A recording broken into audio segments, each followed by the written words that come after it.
நீங்கள் குழந்தை பருவத்திலிருந்தே பாபாவினுடையவர்களாக இருக்கிறீர்கள். நீங்கள் ஒரிசாவை சார்ந்தவர்கள். உங்களது திவ்ய அறிமுகம் தாதிஜியினுடன் நீங்கள் உங்களது யாத்திரையை செய்திருக்கிறீர்கள். தாதியோட நீங்க இருந்து உங்க வாழ்க்கையில நாங்க பார்த்திருக்கோம் பொறுமை, அமைதி, அன்பான பழக்கம். தாதி அவ்வியக்தம் ஆனதுக்கு அப்புறம் எப்பெல்லாம் நாங்க சக்தி பவனுக்கு போறோமோ ஒவ்வொரு சகோதர சகோதரிகளுக்கும் ரொம்ப அன்போட நீங்க புரிய வைக்கிறீங்க.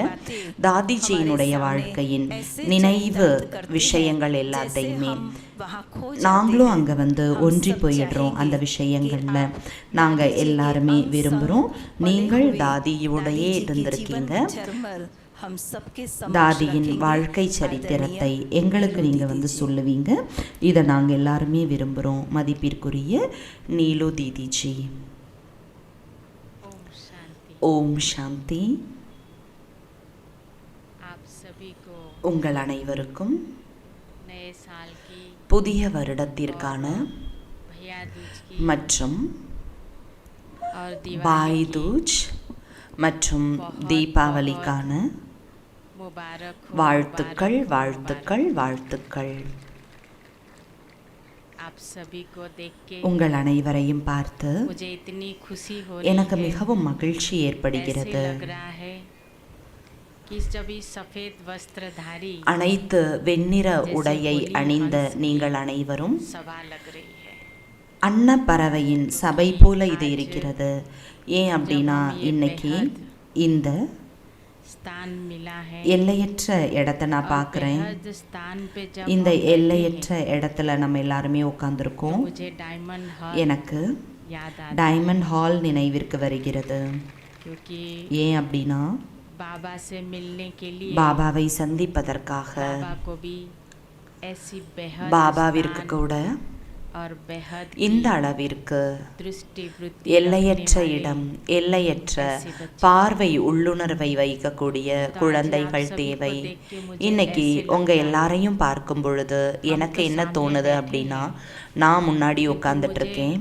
ஆனால் எனக்கு எந்த மாதிரியான உணர்வு ஏற்படுதுன்னா, நம்முடைய மூதாதையர்கள் எல்லாத்துக்கும் முன்னாடி பாப் தாதா மற்றும் நம்முடைய தாதிகள் உங்கள் அனைவருக்கும் மேலிருந்து வாழ்த்துக்களை கொடுத்து கொண்டிருக்கிறார்கள் மற்றும் தங்களுடைய அன்பை மலர்களாக பொழிந்து கொண்டிருக்கிறார்கள்.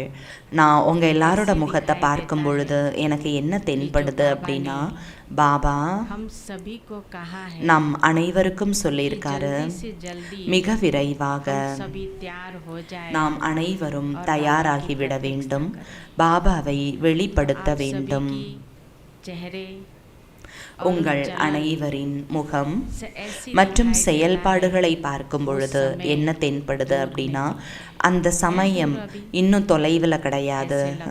தொலைவில் இருக்கா என்ன இல்லை, அது வெகு அருகில் இருக்கு அப்படின்னு தான் அனுபவமாகுது. எனக்கு நினைவில் வருது 2017ஆம் ஆண்டு எப்ப பாபா சொன்னாரு, முடிவிற்கான வருடம்.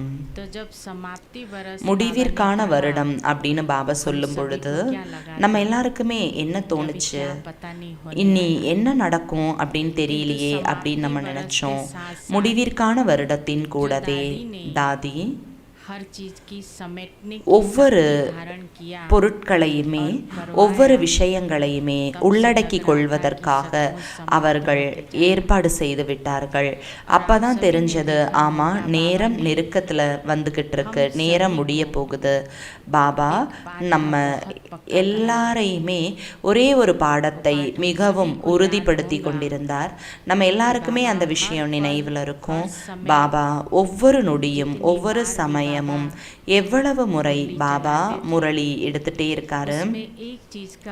அதுல ஒரு விஷயத்தை பத்தி பாபா எப்போதுமே சொல்றாரு, நீங்கள் அனைவரும் என்னுடைய பாபா, அன்பான பாபா, இனிமையான பாபா. இந்த 3 வார்த்தைகளையும் பாபா அநேக முறை நமக்கு பயிற்சி செய்ய வச்சுட்டே இருக்காரு. அந்த ஒரு பயிற்சியை பாபா செய்ய வச்சிருக்காரு. இன்றைய சமயம் நடந்துக்கிட்டு இருக்கு. நாம் அனைவருக்கும் இப்போ என்ன தேவை? இந்த ஒரு விஷயம்தானே தேவை. என்னுடைய பாபா, இனிமையான பாபா மற்றும் அன்பான பாபா, நாம் எந்த அளவிற்கு பாபாவை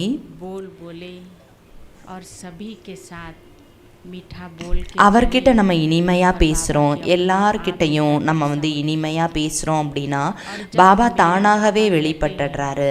எப்போ என்னுடைய பாபா அப்படின்னு நம்ம சொல்கிறோமோ, தாதி எப்போதுமே சொல்லுவாங்க, என்னுடைய சன்ஸ்காரம் மற்றும் உலகத்தில் பாபா வந்துட்டார் அப்படின்னா வேற என்ன தேவை? வேற ஏதாவது தேவையா என்ன?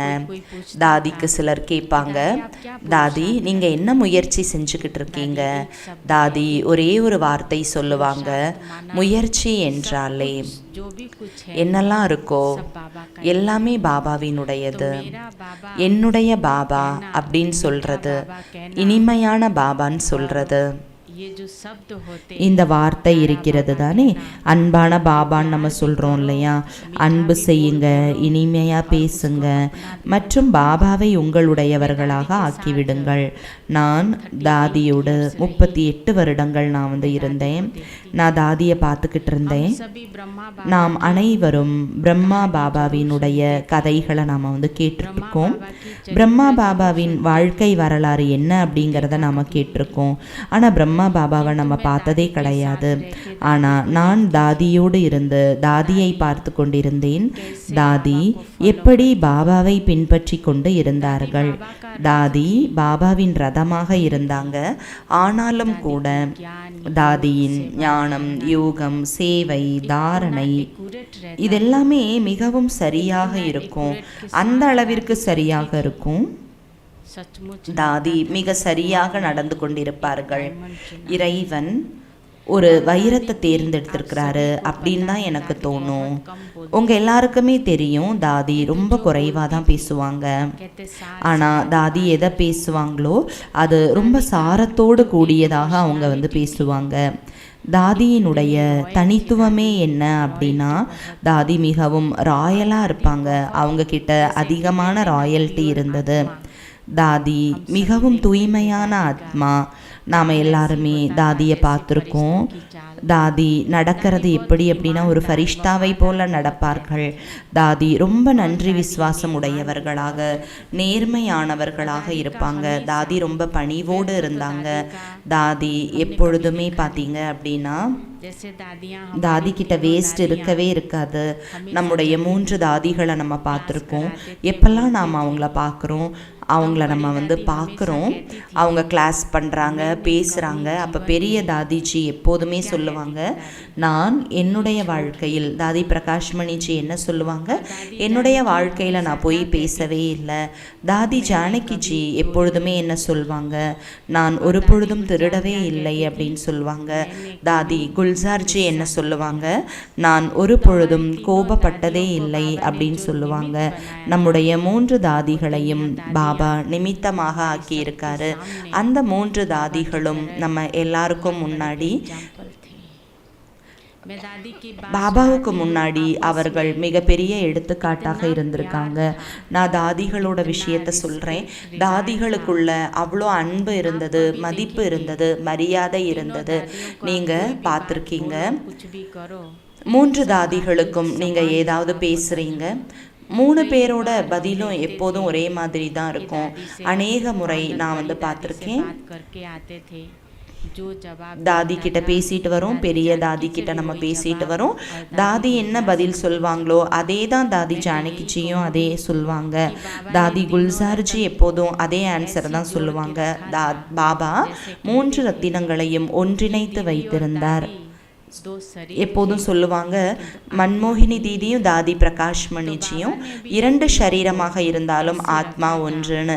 அதே போல தான் பாபா இந்த 3 பேரையும் ஒன்றாக வைத்திருந்தாரு. 3 சரீரம் ஆனால் ஆத்மா ஒன்று தான். அப்படி தான் இருந்தது. நான் தாதி குல்சார்ஜியினுடைய விஷயங்களை உங்ககிட்ட பகிர்ந்துக்கிறேன். தாதி அந்த அளவிற்கு நிர்சங்கல்பமாக இருப்பார்கள். அவங்களுடைய வைப்ரேஷன் அவ்வளோ சக்திசாலியாக இருக்கும். அவங்களுடைய அமைதியின் சக்தி எப்போதுமே நமக்கு கிடைச்சிட்டே இருக்கும். பாபா வரக்கூடிய நாள் அன்று பாபா பாண்டவ் பவன்ல வருவாரு. நிறைய சகோதரர்கள் நீங்க பாண்டவ் பவன்ல நீங்க மீட் பண்ணியிருப்பீங்க. பாபா ஒவ்வொரு நாலாவது நாளும் பாபா வந்துட்டே இருப்பாரு. அந்த நாட்கள்ல பாபா எப்ப வருவாரோ முழு இரவும் பாபா அமர்ந்திருப்பாரு. அந்த முழு இரவும் ஒவ்வொருவருக்கும் பாபா தனித்தனியாக வரதானம் கொடுப்பாங்க. எல்லாருக்கும் அந்த மாதிரியான வரதானம் கொடுப்பாங்க. அந்த ஹாலில் 3000 பேர், 3000 சகோதரர்கள் இருப்பாங்க. அவங்க ஒவ்வொருத்தருக்கும் தனித்தனியான வரதானம் கிடைக்கும். பாபா தற்சமயம் மற்றும் வருங்காலம் அந்த ஆத்மாவினுடையது என்னன்னு பார்த்து பாபா வரதானத்தை கொடுப்பாரு. நான் பார்த்து சந்தோஷப்படுவேன். பாபா எல்லாருடைய பாக்கியத்தையும் படிச்சு வரதானத்தை கொடுக்கிறாரு. எனக்கு அந்த ஒரு சௌபாகியம் கிடைச்சிருந்தது. பாபா கிட்ட பேசுறதுக்கான பாக்கியம் கிடைச்சிருந்தது. ஏனென்றால் இறைவனிடம் பேசுவது நீங்க புரிஞ்சுக்கோங்க, அது எல்லாமே எவ்வளோ பெரிய ஒரு பாக்கியத்தின் அடையாளம் தானே. எப்பனா பாபா கிட்ட பேசுவதற்கான வாய்ப்பு எனக்கு கிடைச்சதோ முதல்ல எப்படி கடவுள்கிட்ட பேசுறது அப்படின்னு எனக்கு தோணும். ஏன் அப்படின்னா பாபாவின் சப்தம், பாபாவின் பார்வை மற்றும் பாபாவின் வார்த்தைகளை புரிந்து கொள்வதற்காக எல்லாத்தை விட அதிகமாக நம்முடைய புத்தியில் ஒருமுகப்பாடு அப்படிங்கிறது தேவை. நம்முடைய புத்தி ஒருமுகத்தன்மையோடு இருக்கணும். கூடவே வேறு எந்த சங்கல்பமும் இருக்கக்கூடாது. எல்லையற்ற புத்தி, எல்லையற்ற பார்வை இருக்கணும். ஏன் அப்படின்னா நாம எல்லைக்குட்பட்ட தன்மையில இருக்கோம் அப்படின்னா பாபாவின் விஷயங்களை நம்மளால புரிஞ்சுக்க முடியாது. பாபாவின் பார்வையை, பாபாவின் வார்த்தைகளை நம்மளால புரிஞ்சுக்க முடியாது. அதனால எல்லாத்தை விட முதன்மையாக பெரிய தாதி எனக்கு பாபா கிட்ட பேசுறதுக்கு கத்து கொடுத்தாங்க. எப்படி பாபா கிட்ட பேசுறது? பெரிய தாதி எவ்வளோ பெரியவங்க. தாதி குல்சார் அவங்க சின்னவங்க. பாபா இல்லாத பொழுது தாதிகள் அவங்களோட பேசிக்கிட்டு இருக்கும்போது தாதி குல்சார்ஜிக்கு பெரிய தாதிஜி மேல ரொம்ப மதிப்பும் மரியாதையும் இருந்தது. பெரிய தாதிக்கு குல்சார் தாதிஜி மேல அவ்வளோ அன்பும் இருந்தது. ஒரு உண்மையான ரோஜா உங்களுக்கு கிடைச்சா அந்த ரோஜாவை எவ்வளோ பாதுகாப்பா வைப்பீங்க, அந்த அளவுக்கு தாதி குல்சார்ஜி அவர்களை தாதி பிரகாஷ் மணிஜி பாதுகாப்பா வச்சிருந்தாங்க. எப்பெல்லாம் பாபா அவர்களுக்குள் வரும்பொழுது அது தலைகீழாக மாறிடுது. பாபா வரும்பொழுது பாபா அன்பு செய்வாரு. தாதி பிரகாஷ் மணிஜி ரொம்ப மதிப்போட பேசுவாங்க. அப்போ அந்த நேரத்துல என்ன தோணும் அப்படின்னா பாபா பாப் சமான் இருக்காங்க. தாதிஜி ரொம்ப சின்ன குழந்தையாக இருந்து பாபாட்ட பேசுவாங்க. தாதி என்கிட்ட சொல்லுவாங்க, இப்போ நீங்கள் எந்த சேவை இருந்தாலும் நீங்கள் அதை ஏதாவது கேட்கணும், ஏதாவது பேசணும் அப்படின்னா பாபா கிட்ட இப்படி பேசணும் அப்படின்னு சொல்லுவாங்க.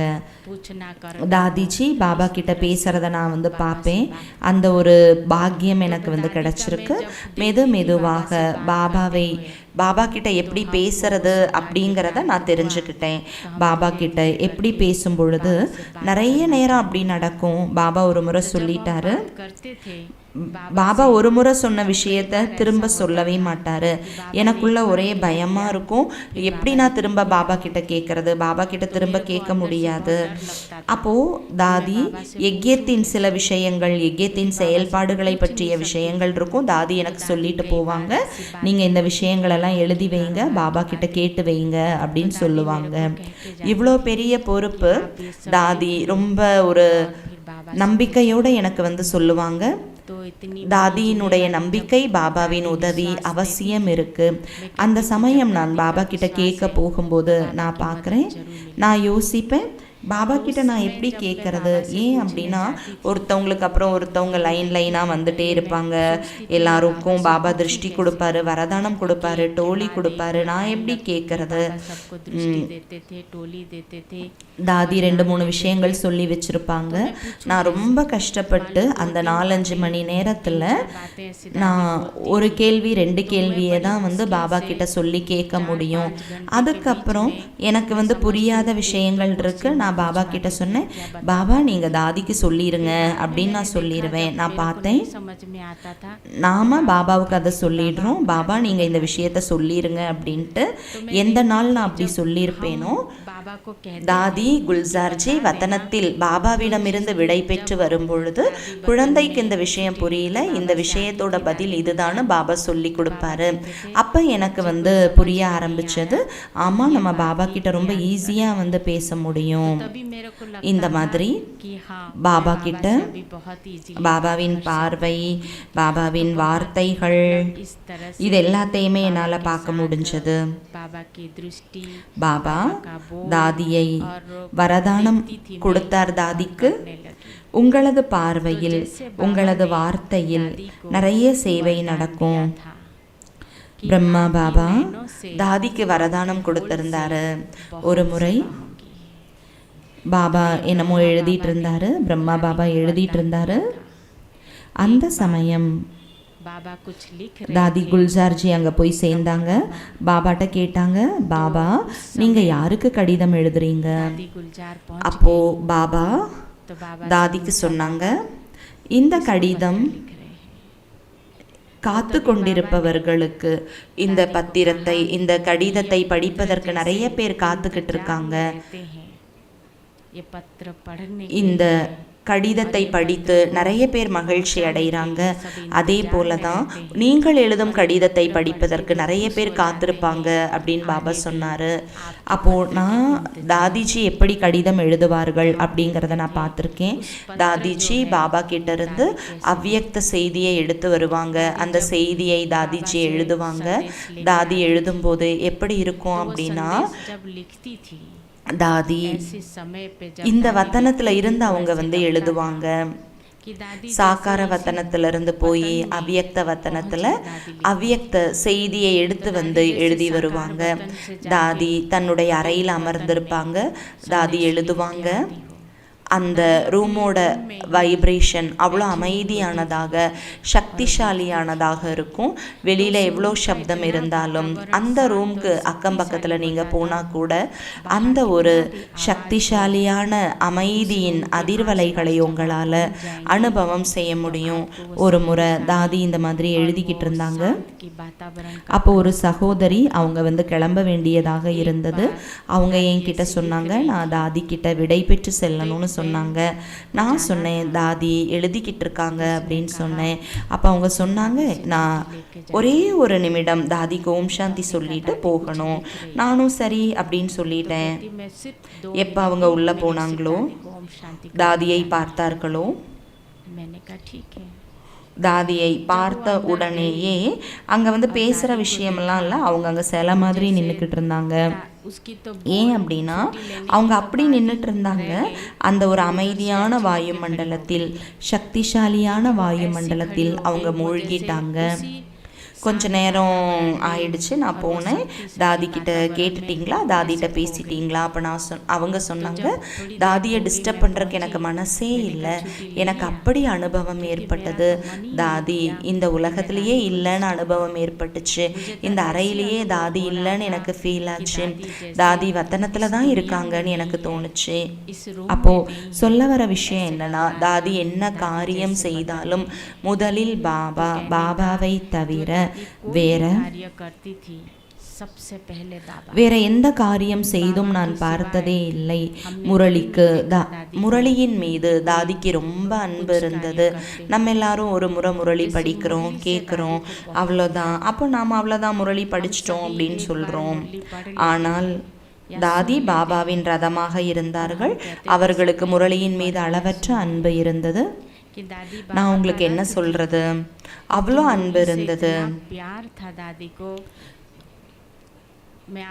ரொம்ப தேடி தேடி கிடைச்ச வைரமாக இருந்தால் எப்படி இருக்கும், அந்த மாதிரி தாதிக்கு முரளி கிடைக்கும் பொழுது அவ்வளோ சந்தோஷமாக இருப்பாங்க. எனக்கு முரளி கிடைச்சிருச்சுன்னு சந்தோஷப்படுவாங்க. பாபா வரும் பொழுது, பாபா வந்து போன பிறகு தாதி 8 மணி நேரம் 10 மணி நேரம் அமர்ந்திருப்பாங்க. ஒரு முறை 16 மணி நேரங்கள் பாபா தாதியினுடைய உடல்ல இருந்தார். 16 மணி நேரம். இன்னைக்கு பாபா சாயந்தரம் வந்தார், ஒரு 6:30 மணிக்கு வந்தாருன்னு வச்சுக்கோங்களேன். அடுத்த நாள் 11:30 மணிக்கு தான் பாபா வந்து போனார். அப்போ அந்த சமயம் முதல் முறை நான் வந்து பார்த்தேன், பாபா நடந்து சுகதாமத்தின் திறப்பு விழா செய்தார். அந்த சமயம் கூட எப்பெல்லாம் பாபா வந்த பிறகு தாதி அறைக்கு வந்த உடனேயே தாதி கேட்பாங்க, முரளி கிடைக்குமா அப்படின்னு தாதி கேட்பாங்க. அப்போ நான் சொல்லுவேன், ஆமாம் கிடைக்கும். பெரிய தாதிஜி, லட்சு தாதி மற்றும் கோபிபேன். கோபிபேன் இப்போ இல்லை, அவர்கள் 2 பேருக்குமே டியூட்டி போட்டிருந்தாங்க. முழுமையான முரளியை எழுதி தாதிக்கு கொடுக்கணும் அப்படின்னு. இவ்வளோ மணி நேரம் அமர்ந்த பிறகும் கூட தாதி வந்த உடனேயே முரளி தான் கேட்பாங்க. நிறைய முறை நான் தாதிக்கு சொல்லுவேன்,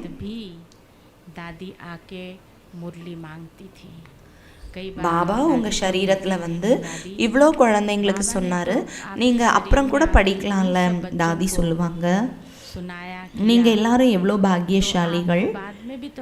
பகவானுக்கு முன்னாடி உட்காந்து அவருடைய முரளியை நீங்கள் கேட்டீங்க. அட்லீஸ்ட் இந்த ஆத்மாவுக்கு முதல் முரளி வந்து தேவைதானே அப்படின்னு தாதி சொல்லுவாங்க. தாதி ரூமுக்கு வந்த உடனேயே அவங்க முரளி படிப்பாங்க. அப்போ அந்த முரளியின் மீது தாதிக்கு அளவற்ற அன்பு இருந்தது. கண்களின் மொழி, கண்கள் மூலமாக பாபா தாதிக்கு வரதானங்களை கொடுத்திருந்தாரு. உங்கள் பார்வையில் யாருக்கெல்லாம் உங்களோட பார்வைப்படுதோ அவங்க உலகத்துக்கே சேவை செய்வாங்க. பாபாவுடைய பார்வை பட்ட உடனேயே நம்முடைய மனம், இந்த உலகம் எவ்வளோ மாறிடுது இல்லையா. அந்த பார்வை, அந்த திருஷ்டியை வாங்குவதற்கு ஆத்மாக்கள் நாம் எல்லாருமே எவ்வளோ வந்து தவிச்சுக்கிட்டு இருந்தோம். அது தாதிஜியினுடைய திருஷ்டி அவ்வளோ சக்தி வாய்ந்தது. ஒரு முறை ஞான சரோவர் கட்டப்பட்டு கொண்டிருந்தது. அப்போ பெரிய தாதிஜியுடைய ஆசை என்னவா இருந்தது அப்படின்னா, குல்சார் தாதி கியான் சரோவருக்கு நிமித்தமாக ஆகணும் அப்படின்ட்டு பாபா சொன்னாரு. குழந்தையை எல்லைக்கு உட்பட்ட தன்மையில் வைக்காதீர்கள், எல்லைக்கு அப்பாற்பட்ட தன்மையில் வையுங்கள். ஏனென்றால் தாதி எல்லைக்கு அப்பாற்பட்ட நிலையில் இருக்கும் பொழுதுதான் போக போக உங்களுடைய சேவையில் அவர்கள் எப்பொழுதும் தயாராக இருப்பாங்க. குழந்தையினுடைய உருவம் மற்றும் அவங்களுடைய சரித்திரம் சேவை செய்து கொண்டே இருக்கும். இன்னைக்கு நாம் எல்லாருமே இதை தான் பார்த்துட்டு இருக்கோம். பாபா தாதிக்கு வரதானத்தை கொடுத்தார்கள். எந்த சமயம் பாபா அந்த வரதானத்தை கொடுத்தாரோ இன்னைக்கு நம்ம எல்லாருமே பார்க்குறோம். தாதிஜியினுடைய உருவமும் அவங்களுடைய வாழ்க்கையும் எப்படி சேவை செய்து கொண்டிருக்கிறது. தாதிஜியினுடைய வாழ்க்கை எப்படி இருந்தது, தாதிஜியினுடைய உருவத்தை நாம் பார்க்குறோம். அதில் பாபாவை தானே நம்ம வந்து பார்க்குறோம். நாம் எல்லாருமே இப்போ ஸ்க்ரீனில் பாபாவை பார்க்குறோம். பாபா எவ்வளவு வருடங்களுக்கு முன்னாடி இந்த வரதானத்தை பாபா கொடுத்தாரு. உங்களுடைய சித்திரமும் சரித்திரமும் சேவை செய்யும் அப்படின்ட்டு இந்த மாதிரி தாதியோட கூட இருந்தோம். நிறைய முறை இந்த மாதிரி அனுபவங்கள் ஏற்பட்டிருக்கு. பாபாவுடன் பேசுவதற்கான அனுபவம் கிடச்சிருக்கு.